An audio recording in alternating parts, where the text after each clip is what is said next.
역사는 교과서보다 더 재미있다. 작가 윤창섭이 안내합니다. 정조는 왜 끝내 외로웠을까요? 나폴레옹은 왜 모두를 잊었을까요? 광해군은 정말 폭군이었을까요? 우리는 역사의 승자가 아니라 선택의 순간에 선 인간을 바라봅니다. 권력, 배신, 몰락. 그 이면에 숨겨진 감정을 추적합니다. 권력의 그림자. 30편의 다큐 시리즈로 인간의 욕망과 두려움을 해석합니다. 역사비사. 지금 그 이야기가 시작됩니다. 승자의 기록 뒤편에 가려진 진실의 강물, 이제야 깨어나는 소리, 찬란한 역사의 장막 아래 잊힌 이야기들이 숨쉬네. 시간을 넘어 영원히. 눈을 감고 1860년대 조선으로 한번 들어가 보시죠. 그 한양의 한가운데 말입니다. 네, 한양의 중심축이죠. 네, 한때 나라의 가장 빛나는 얼굴이었던 그 거대한 궁궐토로 지금 이 이야기를 듣고 계신 여러분을 안내합니다. 바로 경복궁입니다. 임진왜란 때 맹렬한 불길에 휩싸여서 모든 정각이 완전히 잿더미가 된 이후로요. 무려 250년 갔다 온 세월이었죠. 맞습니다. 그 아득한 세월 동안 정궁의 위엄을 되찾지 못한 채 그냥 잡초만 무성하게 자라난 텅 빈 폐허였습니다. 밤이면 들개들이 울부짖고 낮에는 스산한 바람만 맴도는 그 황량한 공간 위에 다시 육중한 기와를 올리고 하늘을 찌를 듯한 거대한 기둥을 세우려 했던 한 사람이 있었습니다. 참 엄청난 역사였죠. 네, 그런데 정말 놀랍게도 이 엄청난 역사를 지시한 사람은 이 나라의 진짜 왕이 아니었습니다. 하지만 당시 조선에서 감히 왕보다 더 강력하고 단호한 결정을 내리면서 나라 전체를 뿌리째 흔들었던 사람. 우리는 그를 흥선대원군이라 부릅니다. 보통 대원군이라고 하면 아주 꽉 막힌 이미지부터 떠올리시잖아요. 그렇죠. 촉합이 세우고 문 굳게 닫은 이른바 쇄국 정책의 늙은 상징. 보통 그렇게 기억하시는데 오늘 우리가 나누는 이 깊이 있는 탐구에서는요. 윤창섭 작가가 제시한 내용 검토하면서 진행하겠습니다. 오늘 대화는 그런 납작하고 낡은 시각에서 완전히 벗어나 보려 합니다. 아주 기대가 됩니다. 안팎으로 처참하게 무너져가는 나라를 어떻게든 살려보려 했던 그의 뼈저린 인간적 고뇌, 절대 권력 앞에서 산산조각 나버린 가족 간의 비극적인 엇갈림, 그리고 그 거대한 개혁의 수레바퀴 아래서 철저히 피를 흘리며 짓눌려야 했던 백성들의 고통에 아주 깊숙이 돋보기를 들이대는 것. 그것이 오늘 이 시간의 핵심적인 미션입니다. 우리가 역사 속의 인물을 나주할 때 던져야 할 가장 매력적인 질문은요. 그들이 단순히 무엇을 했는가가 아니라 왜 그토록 극단적인 선택을 할 수밖에 없었는가 하는 점일 겁니다. 동의합니다. 왜 그럴 수밖에 없었나? 네, 과연 흥선대원군은 조선이라는 낡은 배를 완전히 침몰시킨 실패한 권력자였을까요? 아니면 다 허물어진 집의 기둥을 자신의 피와 살을 깎아 다시 세우려 했으나 자신이 살아가던 거대한 세계사의 속도와 뼈아프게 불일치했던 미완성의 개혁가였을까요? 미완성의 개혁가. 표현이 아주 묵직하네요. 오늘 여러분과 함께 이 복잡하고도 몹시 극적인 인물의 내면, 그리고 그를 애워싸고 있던 19세기 중엽의 숨막히는 시대적 구조를 하나하나 아주 천천히 짚어보려 합니다. 자, 그 내면으로 들어가기 전에 말이죠. 당시 조선이 도대체 어떤 참담한 상태였는지를 짚고 넘어가야 그가 짊어졌던 무게를 이해할 수 있을 것 같습니다. 네, 배경 설명이 꼭 필요하죠. 나라가 도대체 어느 정도로 썩어 문드러지고 있었길래 왕도 아닌 인물이 그토록 무소불위의 칼을 휘둘러야만 했던 걸까요? 그 19세기 중엽의 조선은요, 겉보기엔 여전히 예의를 중시하는 멀쩡한 왕조 국가의 형태를 띠고 있었습니다만 그 피부 한 겹만 벗겨내면 속은 문자 그대로 썩어 문드러져서 악취를 풍기고 있었습니다. 악취가 날 정도로요? 네, 이른바 세도정치라는 거대한 암덩어리 때문이었죠. 안동 김씨, 풍양조 씨 같은 극소수의 외척 가문들이 국가의 모든 권력과 부를 그야말로 진공청소기처럼 빨아들이고 독점했습니다. 정치는 실종되었고 관직은 시장의 물건처럼 돈을 주고 사고 팔렸어요. 돈 주고 사또 자리를 사는 거군요. 그렇죠. 거액의 빚을 내어 사또 자리를 산 탐관오리들은 본전을 뽑기 위해서 백성들을 무자비하게 쥐어짰습니다. 자연스럽게 국가 재정의 창고는 텅 비었고 국경을 지켜야 할 군인들의 무기는 녹슬어갔죠. 그 중에서도 가장 참혹했던 것은 삼정의 문란, 즉 세금 제도의 붕괴로 인한 일반 백성들의 고통이었습니다. 그 세금 수탈의 현장을 상상해보면 정말 소름이 끼칩니다. 태어난 지 며칠 되지도 않은 아직 퇴출 자국도 선명한 갓난아기에게 군포를 내라며 세금을 매겼죠. 이른바 황구첨정입니다. 참 기가 막힌 노릇이죠. 심지어 이미 죽어서 차가운 땅 속에 묻힌 할아버지 이름으로도 세금이 청구되었습니다. 백골징포라는 끔찍한 이름으로요. 평범한 농민의 입장에서 생각해 보시죠. 뼈 빠지게 농사를 지어도 관아에서 이 핑계 저 핑계로 곡식을 다 뺏어가고 죽은 사람과 갓난아기의 목까지 내놓으라며 매질을 해댑니다. 견딜 수가 없는 겁니다. 결국 고향을 버리고 산속으로 도망치거나 화전민이 되거나 아니면 정말 낙과 죽창을 들고 관아로 쳐들어가는 수밖에 없는 겁니다. 전국 곳곳에서 살려달라는, 아니 차라리 다 같이 죽자는 농민들의 처절한 비명과 봉기가 끊이지 않았던 게 바로 이 시기였습니다. 그렇습니다. 국가라는 시스템 자체가 백성을 보호하는 울타리가 아니라 백성의 고열을 따라먹는 거대한 흡혈기로 전락해버린 셈이죠. 아, 거대한 흡혈기. 바로 이런 절망적인 상황, 나라의 명운이 오늘 내일 하며 숨을 헐떡이던 1863년에 후사 없이 철종이 세상을 떠나게 됩니다. 그리고 촌수를 따져서 겨우 12살에 불과한 어린 이명복, 즉 고종이 왕위에 오르죠. 드디어 고종의 등장이군요. 네, 이때 고종의 친아버지였던 흥선대원군 이하응이 섭정의 자격으로 역사의 전면에 화려하게 혹은 아주 위태롭게 등장하게 되는 겁니다. 여기서 우리는 흥선대원군이 처했던 그 기가 막힌 심리적 위치를 아주 꼼꼼히 들여다볼 필요가 있습니다. 그는 조선 최고 권력자의 자리에 앉았지만 그 자신은 정통성을 가진 진짜 군주가 아니었거든요. 맞아요. 그게 아주 중요한 포인트입니다. 어디까지나 어린 왕의 아버지로서 일시적인 대리 통치를 하는 섭정의 입장이었단 말이죠. 지금 이 방송을 들으시며 운전을 하시거나 산책을 하시는 여러분이 다 쓰러져가는 파산 직전의 거대 그룹의 임시 CEO로 투입됐다고 한번 상상해 보십시오. 와, 파산 직전의 임시 CEO. 아주 확 와닿는 비유네요. 회사의 썩은 환부를 도려내고 흑자로 돌려놔야 하는 막중한 책임은 온전히 여러분 어깨 위에 있습니다. 그런데 진짜 오노의 핏줄인 어린 아들이 성인이 되어서 경영권을 주장하는 그 순간 여러분은 아무리 큰 업적을 세웠더라도 언제든 그 자리에서 쫓겨날 수 있다는 걸 뼛속 깊이 알고 있습니다. 언제 해고될지 모르는 임원인 거잖아요. 네, 나에게 허락된 권력의 시간이 영원하지 않다는 그 서늘한 사실, 그 시한부 권력을 준 자의 초조함이 얼마나 끔찍했겠습니까? 그 시한부라는 심리적 족쇄가 대원군의 모든 정책을 이해하는 가장 핵심적인 열쇠입니다. 왜 그의 개혁은 그토록 극단적으로 강하고 때로는 거칠고 폭력적일 만큼 무자비한 속도전으로 치달았는가? 네, 왜 그렇게 서둘렀을까요? 바로 그 짧은 시간에 대한 본능적인 두려움 때문이었습니다. 나라의 병세는 이미 손을 쓸 수 없을 만큼 깊어졌는데 자신에게 허락된 권력의 유효기간은 유리병 속의 모래시계처럼 가차없이 떨어지고 있었으니까요. 시간이 너무 없었던 거군요. 그래서 그는 새로운 세상을 찬찬히 설계하고 반대팔을 다독이며 설득할 시간적, 심리적 여유가 없었습니다. 당장 붕괴하기 일보 직전인 썩은 기둥을 강제로 뽑아내고 그 자리에 무조건 새 기둥을 우겨 넣어서 이 무너지는 집을 빨리 다시 세워야 한다는 무서운 강박, 그 거대한 강박이 그를 지배하고 있었던 겁니다. 아, 그래서 그가 권력을 잡자마자 지체 없이 빼앗은 시퍼런 칼날이 바로 서원철폐와 호포법이었군요. 이건 단순히 제도를 바꾼 게 아니라 당시 사회의 지배층이었던 양반이라는 기득권층의 목줄을 쥐고 흔든 거잖아요. 그야말로 세상을 뒤집어 놓은 엄청난 사건이었습니다. 그 충격파는 상상을 초월하는 것이었죠. 오늘날의 시각으로 서원을 그저 옛날 선비들이 모여서 글을 읽던 조용한 시골 학교 정도로 생각하면 큰 오산입니다. 아, 학교가 아니었나요? 당시의 서원은 학문의 전당이 아니라 지방 양반들이 모여 파벌싸움을 벌이고 불법적으로 토지를 늘리며 백성들을 잡아다 사적으로 형벌을 가하던 일종의 면세 특권 구역이었습니다.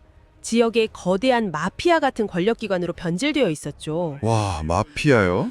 그 정도였군요. 세금도 내지 않고 군대도 가지 않으면서 백성들의 피를 빠는 기생적인 존재였죠. 흥선대원군은 전국에 수백 개가 넘게 널려있던 이 서원들을 단 47개소만 남기고 모조리 때려 부수하고 명령합니다. 47개 빼고 다 철거해라. 양반들 반발이 장난 아니었겠는데요? 만동묘를 철폐할 때는 유생들이 대궐 앞에 엎드려 통곡하며 반대했지만 대원군은 백성을 해치는 자는 공자가 다시 살아난다 해도 용서할 수 없다며 전국의 기득권 뿌리를 통째로 뽑아버렸습니다. 그다가 양반들의 자존심을 완전히 짓밟아버린 호포법의 충격은 또 어땠을까요?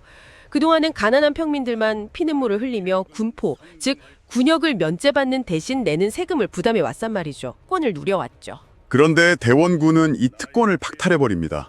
양반의 집집마다 세금을 매기는 호포법을 전격적으로 실시한 겁니다. 평민들 입장에서는 천년부군 체증이 내려가는 통쾌한 일이었겠죠. 그렇죠. 하지만 양반들 입장에서는 자신들을 평민과 동일한 취급을 하는 정말 하늘이 무너지는 듯한 신분제리 붕괴로 다가왔을 겁니다. 거기에 더해 안동김씨 세력의 본거지이자 비정상적인 권력 독점기구였던 비변사마저 폐지해버렸잖아요. 이 모든 과감한 결단과 파괴적인 행보는 결국 단 하나의 목적지를 향하고 있었습니다. 국가의 흩어진 권력, 외척과 양반들에게 갈기갈기 찢겨나갔던 그 권력을 다시 국왕 한 사람의 손아귀로 강력하게 집중시키겠다는 의도였습니다. 왕권을 튼튼하게 다시 세우겠다. 무너진 왕권을 되살려 튼튼한 국가의 기틀을 다시 다지겠다는 굳은 의지였죠. 하지만 빛이 강하면 그림자도 짙어지는 법입니다. 그가 왕권을 강화하기 위해 선택한 또 다른 거대한 프로젝트가 결국 백성들의 삶을 다시 한번 지옥으로 몰아넣고 맙니다. 바로 그 지점이 역사의 씁쓸한 아이러니입니다. 그가 취임 초기에 250년이나 불타방치도 왔던 그 경복궁을 다시 세우려 했다는 사실 말입니다. 네, 아까 처음에 말씀하신 그 폐허요. 네, 다 써먹어가는 초가집 같은 나라의 꼴을 면하고 조선의 왕권은 아직 죽지 않았다. 우리는 다시 우뚝 설 것이다 라는 걸 만천하에 보여주겠다는 명분. 그래요, 국가의 자존심을 세우는 아주 멋지고 웅장한 선언입니다. 그런데 우리는 여기서 아주 냉정하고 현실적인 질문 하나 던져야 합니다. 비용 문제 말씀이시군요. 맞습니다. 지금 이 이야기를 들으시는 여러분의 동네에 엄청나게 화려한 시청 신청사를 짓는다고 생각해 보십시오. 그 어마어마한 토목공사의 비용 도대체 누가 내는 겁니까? 대원군이 양반들의 특권을 빼앗고 세금을 걷었으니 일반 백성들의 삶은 이 개혁 속에서 조금이나마 나아졌어야 하는 거 아닌가요? 불행하게도 현실 정치는 동화처럼 아름답게 흘러가지 않았습니다. 무너진 궁궐의 기둥을 세우는 웅장한 개혁의 이면에는 그 거대한 나무 기둥의 무게에 철저히 짓눌려 으스러진 백성들의 피눈물이 강물처럼 고여 있었습니다. 아, 으스러진 백성들이요. 경복궁 중건이라는 프로젝트는 당시 조선의 앙상한 경제 규모로는 도저히 감당할 수 없는 상상을 초월하는 돈을 집어삼키는 블랙홀이었습니다. 국가재정이 순식간에 바닥을 드러내자 초조해진 대원군이 꺼내든 치명적인 카드가 두 가지 있었습니다. 무리수를 두기 시작한 거네요. 첫째는 원납전이었습니다. 이름 자체는 백성들이 원해서 내는 기부금이라는 뜻이지만 실상은 전혀 달랐습니다. 각 지역의 부자들과 관료들에게 강제 할당량을 정해놓고 뜯어내는 사실상의 국가적 공갈 협박이자 강제 징수였죠. 원해서 낸 게 아니군요. 원해서 내는 돈이 아니라 원망하며 내는 돈이라는 뜻의 원납전이라는 조롱 섞인 이름으로 불릴 정도였습니다. 그리고 둘째는 이보다 훨씬 더 파괴적이고 치명적이었던 화폐 발행, 바로 당백전이었습니다. 아, 당백전. 이거야말로 국가가 저지를 수 있는 가장 끔찍한 경제적 재앙의 표본 아닙니까? 물가 상승, 즉 인플레이션이 한 사회를 어떻게 파괴하는지 아주 쉽게 비유해 볼까요? 네, 한번 들어보죠. 어느 날 갑자기 정부가 돈이 부족하다면서요. 아무런 금이나 은 같은 실물 가치의 뒷받침도 없이 숫자 0을 잔뜩 붙인 100만 원짜리 지폐를 마구 찍어내서 시장에 뿌려댔다고 가정해 보십시오. 끔찍하네요, 벌써. 돈이 너무 흔해지니 돈의 가치는 당연히 폭락하죠. 여러분이 매일 아침 출근길에 사 먹던 든든하고 따뜻한 국밥 한 그릇 가격이 10,000원에서 하루아침에 100만 원, 200만 원으로 뛰었다면 여러분의 삶은 어떻게 될까요? 당장 먹고 살 수가 없게 됩니다. 당백전이 딱 그런 악마 같은 동전이었습니다. 기존에 쓰던 상평통보 하나와 실제 쇳덩어리 무게는 비슷한데 정비가 강제로 이 동전 하나는 기존 동전 100개의 가치를 지닌다고 법으로 정해버린 겁니다. 당연히 시장은 혼란에 까졌고 초인플레이션이 폭발했습니다. 시장의 쌀값은 그야말로 미친 듯이 치솟았죠. 평생을 모은 상인들의 재산은 휴지 조각이 되었고요. 일반 백성들의 경제는 문자 그대로 완전히 파탄났습니다. 당장 오늘 저녁 아이들 입에 들어갈 쌀 한 줌을 살 돈이 없어서 피눈물을 흘리는 백성들에게 저 멀리 한양 땅에서 번쩍거리며 지어주고 있는 경복궁의 단청과 왕실의 위엄이 과연 눈에 들어왔을까요? 전혀 아니죠. 오히려 그 궁궐이 자신들의 피와 살을 파먹는 괴물처럼 느껴지지 않았을까요? 맞습니다. 오히려 괴물이죠. 정확히 짚으셨습니다. 게다가 백성들은 당백전으로 인한 물가 폭등에 시달리면서 동시에 경복궁 공사 현장에 강제로 끌려가서 무보수로 육체노동까지 해야 했습니다. 당백전 발행은 단순히 화폐 정책의 실패라는 건조한 단어로 끝날 일이 아닙니다. 노동력까지 착취당했군요. 그것은 통제받지 않는 권력이 선이나 명분을 앞세워 밀어붙일 때 평범한 백성의 일상을 얼마나 무참하고 잔인하게 파괴할 수 있는지를 생생하게 보여주는 역사적 비극이었습니다. 참, 듣기만 해도 가슴이 답답해집니다. 승자의 기록 뒤에 가려진 진실의 강물 이제야 깨어나는 소리 찬란한 역사의 장막 아래 잊힌 이야기들이 숨쉬네 시간을 넘어 영원히. 결과적으로 흥선대원군의 개혁은 모순투성이었습니다. 한 손으로는 양반이라는 썩은 기득권의 환부를 용감하게 도려내고 있었지만 다른 한 손으로는 자신이 그토록 구하고자 다짐했던 백성들의 숨통을 무자비하게 조이고 있었던 셈이죠.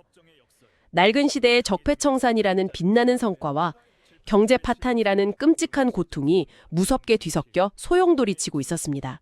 그렇게 아내로는 양반들의 분노와 백성들의 원망을 켜켜이 쌓아가며 아슬아슬한 줄타기를 하고 있을 때 바깥의 상황은 조선을 가만두지 않았습니다. 저 멀리 바다 너머에서 거대하고 검은 먹구름이 몰려오기 시작하죠. 네, 서양 열광의 이양선들이 나타나기 시작하죠. 압도적인 무력에 등장한 겁니다. 여기서 우리는 가장 논쟁적인 질문을 마주하게 됩니다. 우리는 흔히 이 시기에 흥선대원군을 교과서에서 우물안 개구리라고 배웠잖아요. 네, 보통 그렇게들 알고 계시죠. 세계가 어떻게 돌아가는지도 모르고 그저 고집스럽게 척화비를 세우고 나라의 문을 쾅 닫아버린 어리석은 지도자라고 말이죠. 과연 그는 정말로 아무것도 모르는 바보였을까요? 그 시기를 단순히 쇠국이라는 두 글자로 뭉뚱그려 비판하기엔 당시의 국제 정세가 너무나도 엄혹했습니다. 시야를 돌려 동아시아 전체의 큰 그림을 보면 흥선대원군의 선택이 전혀 다른 맥락으로 다가옵니다. 주변 상황이 어땠나요? 19세기 중반 동아시아는 이미 서구 열강의 거대한 군사적, 경제적 충격파에 무참히 짓밟히고 있었습니다. 조선이 수백 년간 세상의 중심이자 거대한 산으로 섬겨왔던 제국 청나라가 아편전쟁에서 영국에게 허무하게 무릎을 꿇고 영토를 빼앗겼습니다. 바다 건너 일본 역시 미국의 흑선, 즉 검은 철갑선 앞에서 혼비백산하며 불평등 조약을 맺고 강제로 문을 열었죠. 이 엄청난 정보들이 북경을 오가는 사신들을 통해 대원군의 귀에 고스란히 들어오고 있었습니다. 몰랐던 게 아니었네요. 다 듣고 있었네요. 그 무시무시한 상황에서 조선은 어땠습니까? 서양의 한포에 맞설 군사력도, 협상을 주도할 재정도, 심지어 내부적으로 하나된 정치적 통합조차 이루어지지 않은 지극히 나약하고 부서지기 쉬운 상태였습니다. 병인 양요와 신미 양요를 겪으며 프랑스와 미국의 압도적인 군함이 강화도 앞바다까지 들이닥쳐 피를 흘리는 전투를 치렀습니다. 당장 눈앞에 대포가 떨어지고 있었군요. 이런 절체절명의 위기에서 대원군이 택한 통상수교 거부 정책은 바깥 세상을 전혀 몰라서 부린 온고집이 아닙니다. 아직 스스로 제압거림조차 할 힘이 없는 약소국이 모든 것을 집어삼키는 거대한 제국주의의 파도 앞에서 선택할 수밖에 없었던 극도로 방어적인 생존 계산이었습니다. 방어적인 생존. 과거 광해군이 명나라와 후금이라는 강대국들 사이에서 어떻게든 전쟁의 참화를 피하고 조선이 살아남을 시간을 벌려 했던 처절한 줄타기 외교와 근본적인 궤를 같이 한다고 볼 수 있습니다. 여러분 마음에 와닿게 제가 한번 비유를 해보겠습니다. 지금 밖에서 집을 통째로 날려버릴 듯한 엄청난 카테고리 5등급의 태풍이 몰아치고 있습니다.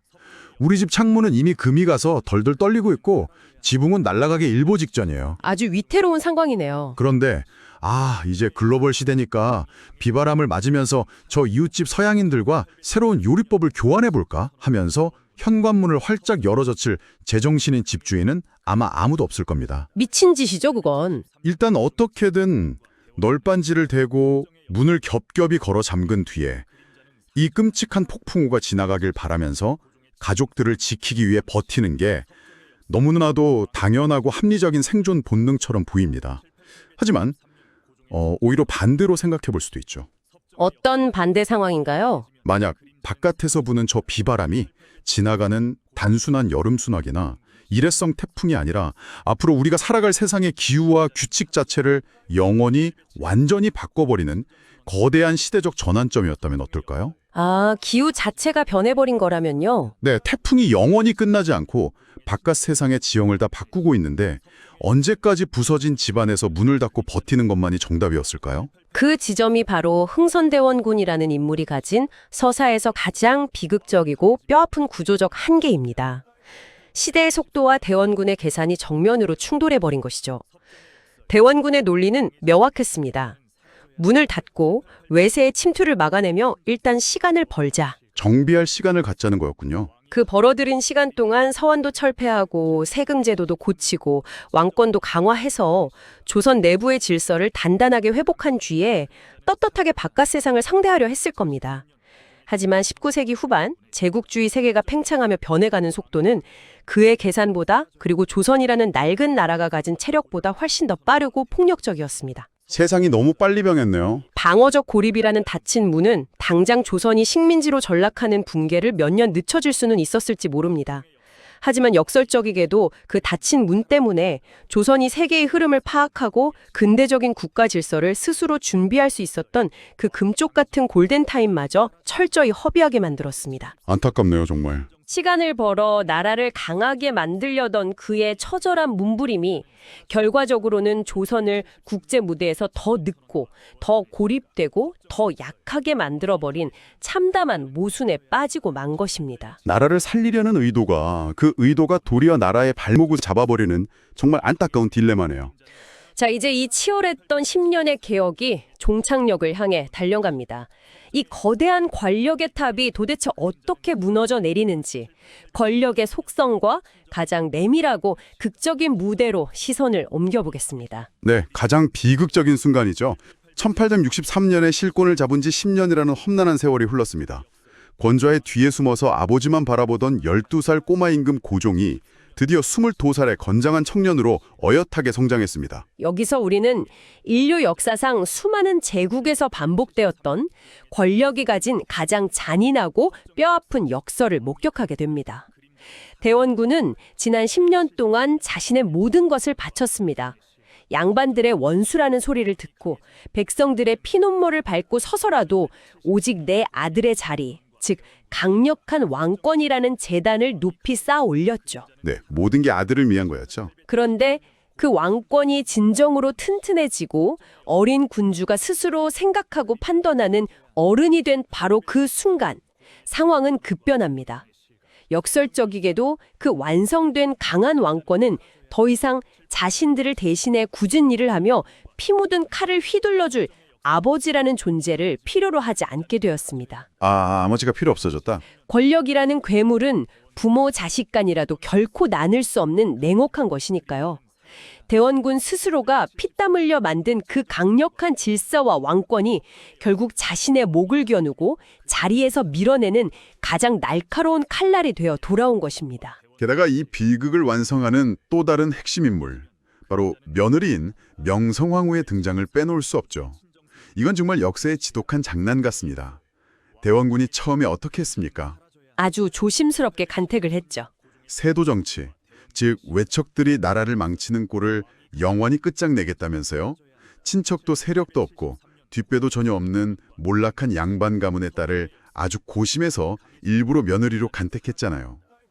내 아들의 정치를 방해할 외척 세력이 아예 싹트지 못하게 하려는 치밀한 계산이었죠. 완벽한 통제를 원했던 겁니다. 그런데 그 조용해 보이던 며느리가 보통 내기가 아니었습니다.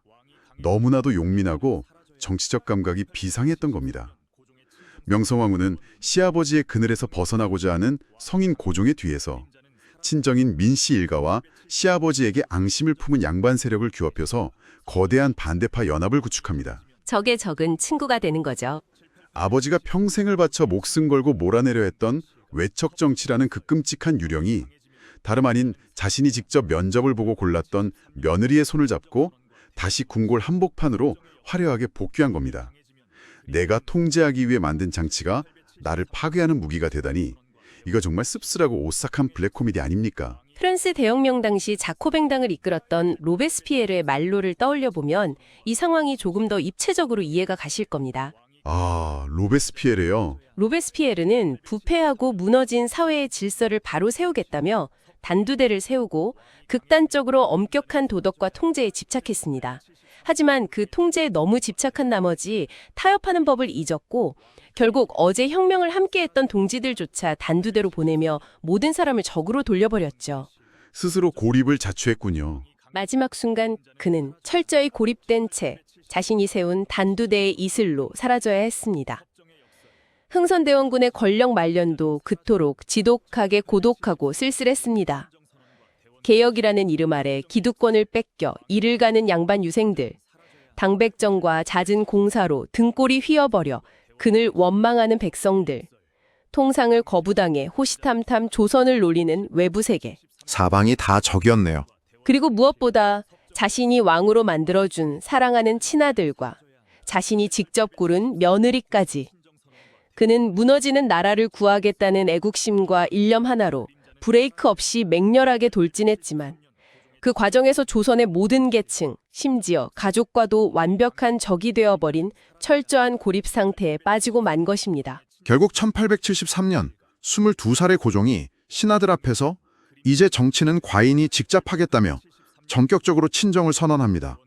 그 한마디에 흥선대원군은 아무런 저항도 하지 못한 채 무거운 발걸음으로 궁궐을 떠나며 그 절대 권자에서 씁쓸하게 쫓겨나고 맙니다. 피바람을 일으켰던 10년의 천하가 허무하게 끝나는 순간이었죠. 이제 오늘 우리가 나눈 이 깊고 치열했던 대화의 끝에서 우리는 그를 어떻게 바라보고 평가해야 할까요? 분명한 것은 흥선대원군 이하응은 결코 권력에 눈이 멀어 사리사욕을 채우거나 조선을 망치려 한 악당이 아니었다는 사실입니다. 네, 그건 확실하죠. 그는 기둥이 썩어 속절없이 무너져 내리는 낡은 집에서 마지막 남은 기둥이라도 어떻게든 끌어안고 붕괴를 막아보려 피를 토했던 처절한 수습자였습니다. 세도 정치라는 망국의 병을 청산하고 국왕 중심의 국가기틀을 다시 세우려 했던 그의 과감한 성과와 용기는 역사 속에서 분명히 인정받아야 마땅합니다. 하지만 아쉬운 점도 분명히 존재하죠. 네, 하지만 그의 비극은 바로 자신의 시야에 갇혀 있었다는 데 있습니다. 그는 과거에 무너진 것을 예전에 화려했던 모습으로 복구하는 데는 특출난 능력을 발휘했을지 몰라도 조선이라는 낡은 배의 방향키를 완전히 꺾어 미지의 새로운 시대로 전환하는 데는 실패했습니다. 복구는 했지만 전환은 못했다. 자신이 보고 배운 과거의 질서와 통제에만 강박적으로 집착했기에 문 밖에서 거대하게 밀려오는 세계사의 파도를 유연하게 타넘지 못하고 튕겨져 나간 것이죠. 그런 의미에서 그는 낡은 세상을 부수었으나 새로운 세상을 열지 못한 시대의 속도와 불일치했던 미완성의 개혁가로 쓸쓸히 역사에 남을 수밖에 없었습니다. 오늘 이 깊이 있는 탐구를 들으시는 여러분에게 묻고 싶습니다.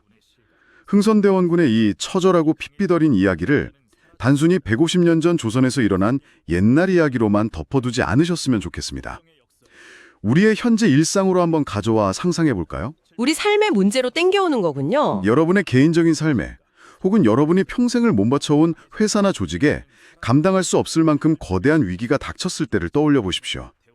당장 눈앞에 닥친 붕괴를 막기 위해 외부와의 단절을 감수하고서라도 내부를 강하게 쥐어짜는 통제적인 질서를 선택하시겠습니까? 아니면 다른 길을 택할 것인가? 네, 아니면 모든 것을 잃어버릴 위험을 무릅쓰고서라도 낯설고 새로운 흐름에 유연하게 적응하기 위해 문을 활짝 여시겠습니까? 만약 어느 한쪽만이 절대적인 정답이라고 고집한다면 우리는 흥선대원군이 마주했던 것과 똑같은 고독과 뼈아픈 대가를 치르게 될지도 모릅니다. 참 묵직한 질문이네요. 오늘 이 시간의 탐구를 마치며 마지막으로 여러분의 머릿속에 이런 도발적인 상상을 하나 남겨드리고 싶습니다. 만약에 말입니다. 흥선대원군이 언제 진짜 오너의 아들이 커서 자신을 쫓아낼지 몰라 전전긍긍하며 극단적인 속도전을 펼쳐야 했던 왕의 아버지가 아니라 평생 흔들리지 않는 굳건한 권력을 쥔 정통성 있는 진짜 왕이었다면 어땠을까요? 권력의 속성이 완전히 달랐겠네요. 등 뒤에서 째깍거리는 시간의 초조함 없이 마음의 여유가 충분했다면 그는 척화비를 세우는 대신 서양의 변화를 과감하게 받아들여 조선의 문을 지혜롭게 열 수 있었을까요? 아니면 절대 권력이란 결국 누가 쥐든 간에 그 달콤하고 알량한 권력을 지키기 위해 세상과 단절하는 굳건한 벽과 높은 궁궐의 기둥만 계속해서 이기적으로 쌓아 올리게 되는 걸까요? 쉽게 대답하기 어려운 정말 깊이 있는 질문입니다. 다음 시간엔 더 깊은 이야기로 찾아뵙겠습니다. 구독과 좋아요 잊지 마세요. 처음 우리가 서 있었던 스산한 바람이 불던 잿더미가 된 경복궁의 텅 빈 털을 다시 한번 머릿속에 떠올려 보시길 바랍니다. 그곳에 백성들의 피눈물을 짜내어 무리하게 세워 올린 거대한 기둥들은 결국 나라를 위한 것이었을까요? 아니면 권력자의 불안함을 달리기 위한 것이었을까요? 오늘 남은 하루 여러분 스스로 마음속 깊이 이 질문을 던져보시기 바랍니다. 지금까지 오늘의 깊이 있는 탐구였습니다. 인도사의 역사비사와 다채움의 마음 치유소를 구독과 좋아요 많이 해주세요. 별빛이 잠든 밤 시간의 강물 위에 그대 머물던 자리 바람이 전하는 이야기 잊혀지지 않는 선율